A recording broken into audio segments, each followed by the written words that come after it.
9वें ज्योतिर्लिंग के रूप में बाबा वैद्यनाथ जहाँ बिहार में विराज रहे हैं, कहते हैं कि उनकी कथा जो अभिमानी राक्षस राज रावण था उससे जुड़ी हुई है। एक दिन वह रावण भगवान भोलेनाथ की तपस्या करने लगा।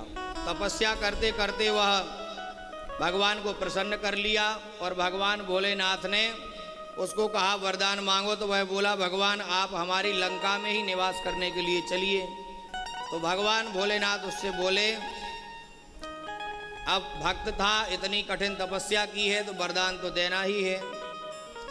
तो भगवान भोलेनाथ ने कहा, बेमन से कहा कि ठीक है, अगर तुम कहते हो तो हम लिंग रूप में परिवर्तित होकर के तुम्हारे साथ में चलते हैं।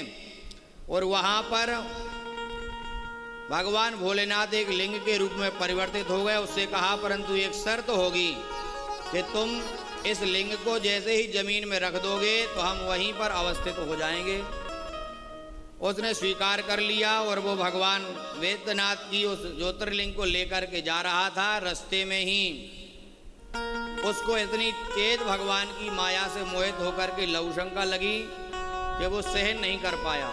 और वहाँ पर एक गोप था, उसके लिए उन्होंने वह शिवलिंग दे दी कि अब इसको पकड़ो, जब तक हम शुद्ध होकर के आते हैं फिर हम ले लेंगे।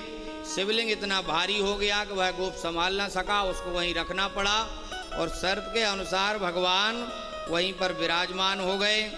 तो रावण भी वहाँ से चला गया, तो वह वैद्यनाथ के रूप में भगवान भोलेनाथ वहीं पर अवस्थित हो गए।